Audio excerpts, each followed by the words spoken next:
Halo pemirsa GPR TV dari Sabang sampai Merauke dari Piangas hingga Pulau Rote. Bertemu lagi bersama saya Mona Azharinisa dalam program Kominfo Distro.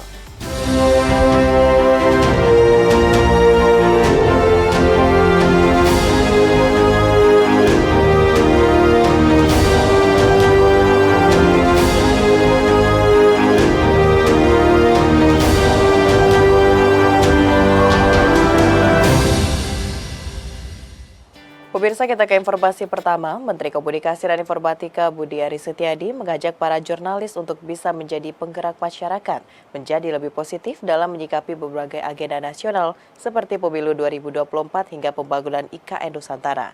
Menkominfo menilai jurnalis harus dapat menjadi lentera informasi sehingga masyarakat tetap memiliki navigasi di tengah derasnya arus informasi.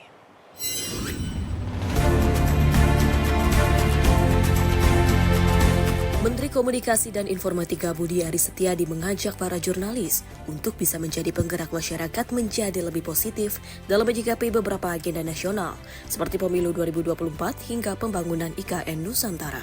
Dalam puncak selebrasi kompetisi jurnalistik, Menkominfo Budi berpesan, jurnalistik harus dapat menjadi lentera informasi sehingga masyarakat tetap memiliki navigasi di tengah derasnya arus informasi.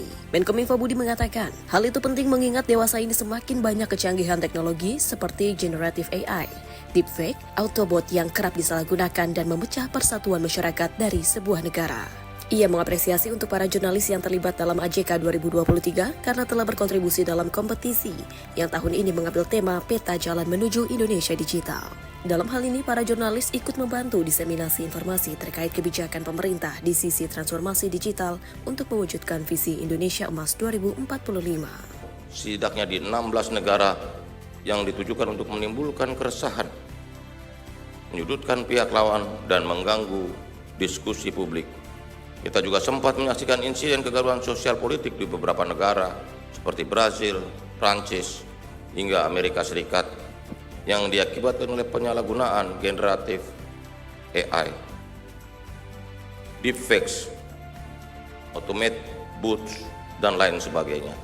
Sebagai penggerak perubahan, saya juga berharap agar rekan-rekan jurnalis dapat senantiasa menggugah masyarakat Indonesia untuk terus melangkah maju menjadi lebih baik dengan tetap menjaga harmoni persatuan bangsa dan mensukseskan pemilu damai 2024 di seluruh penjuru Indonesia.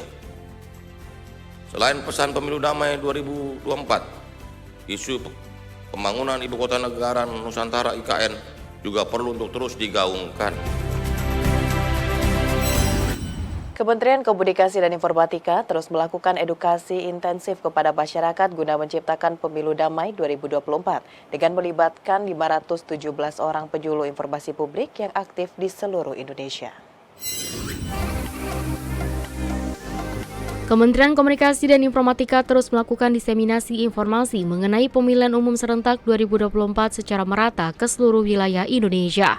Salah satu upaya yang dilakukan dengan melakukan edukasi intensif kepada para penyuluh informasi publik. Direktur Jenderal Informasi dan Komunikasi Publik Kemenkominfo Usman Kansong dalam rapat kerja bersama Komisi 1 DPR RI menyatakan, edukasi yang diberikan menjadi bekal bagi para PIP untuk menyebarkan informasi dan mengajak masyarakat berperan aktif dalam pemilu 2024 dengan meninggalkan politik SARA, mengampanyekan anti-hoax, antisipasi SARA hingga memeriksa calon yang akan dipilih dengan seksama. Program PIP merupakan upaya Kementerian Kominfo memberikan informasi kepada masyarakat di daerah terpencil yang tidak terjangkau infrastruktur telekomunikasi dengan melibatkan Kementerian Agama dan Pemberdayaan Penyuluh Agama. Secara berkala, PIP menyebarluaskan informasi berbagai program dan kebijakan yang menyasar langsung ke masyarakat agar lebih mudah dipahami dengan baik, tepat guna, dan memberikan manfaat optimal.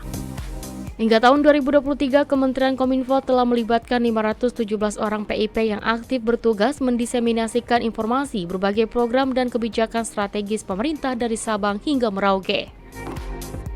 Kami punya PIP.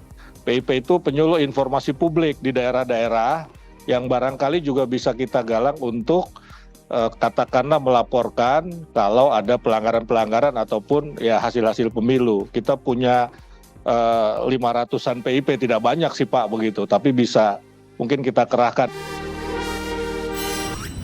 Komisi Pemilihan Umum telah mengumumkan jadwal debat Capres-Cawapres yang diikuti 3 pasangan calon. Debat akan digelar sebanyak 5 kali dengan tema yang beragam. Komisi Pemilihan Umum mengumumkan jadwal debat Capres-Cawapres yang diikuti 3 pasangan calon, yakni Anies Baswedan Muhaimin Iskandar sebagai pasangan nomor urut 1, kemudian Prabowo Subianto Gibran Rakabuming Raka, pasangan nomor urut 2, dan Ganjar Pranowo Mahfud MD sebagai pasangan nomor urut 3. KPU akan menggelar debat perdana dimulai pada Selasa 12 Desember 2023. Kemudian debat selanjutnya akan diadakan pada tanggal 22 Desember 2023, 7 dan 14 Januari 2024, dan terakhir pada 4 Februari 2024. Dalam gelaran Capres-Cawapres tersebut, setiap kandidat tidak dapat digantikan oleh orang lain dalam kondisi apapun. Nantinya debat akan ditayangkan di stasiun TV nasional dengan total durasi 150 menit. Debat akan dapat dibagi menjadi 6 segmen. Pada segmen pertama adalah pembukaan, pembacaan tata tertib dan penyampaian visi misi dan program kerja. Di segmen kedua bakal ada pendalaman visi misi dan program kerja. Lalu di segmen ketiga, moderator akan menjelaskan kembali pendalaman visi misi dan program kerja. Di segmen keempat dan kelima, pasangan Capres dan Cawapres akan melakukan tanya jawab dan sanggahan. Tema yang didebatkan merujuk pada visi nasional sebagaimana tercantum dalam pembukaan Undang-Undang Dasar Negara Republik Indonesia tahun 1945 dan mempedomani Rencana Pembangunan Jangka Panjang Nasional (RPJPN).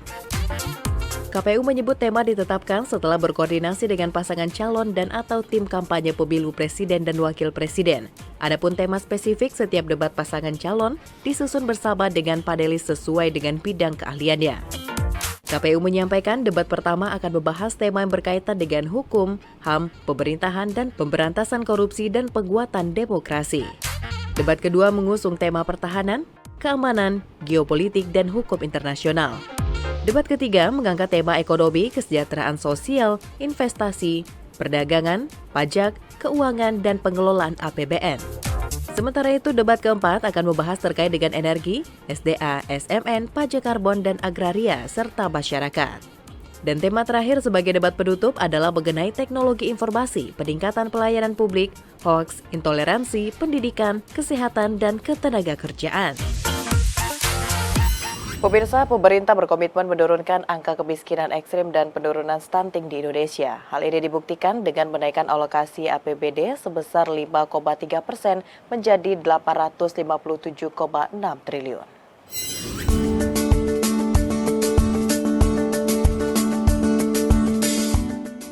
Menteri Keuangan Sri Mulyani Indrawati mengatakan alokasi transfer ke daerah dalam anggaran pendapatan dan belanja negara 2024 naik 5,3% dari tahun 2023 menjadi 857,6 triliun rupiah yang digunakan antara lain untuk menangani kemiskinan ekstrim dan penurunan stunting di Indonesia.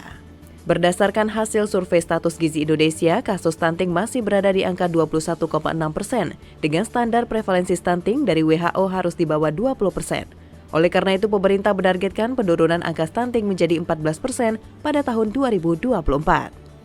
Sedangkan untuk angka kemiskinan ekstrim pada Maret 2023 turun menjadi 1,12% atau berkurang 0,62% dari September 2022. Belanja pemerintah pusat tahun depan mencapai 2.467,5 triliun rupiah. Kalau kita lihat dibandingkan tahun ini berarti ada kenaikan 7,4%.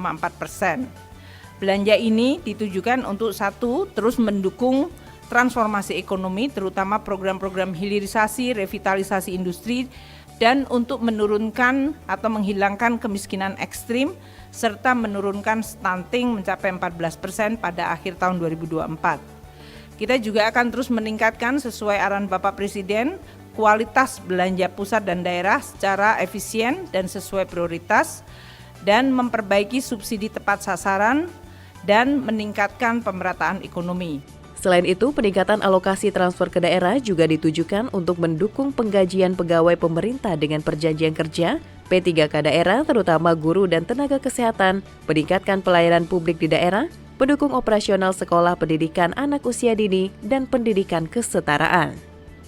Sinergi kebijakan antara APBN pusat dan daerah turut akan ditingkatkan melalui harmonisasi belanja pusat dan daerah dari tahap perencanaan hingga penganggaran yang berdimensi regional serta penguatan intervensi belanja di daerah akan terus dimonitor dan ditingkatkan.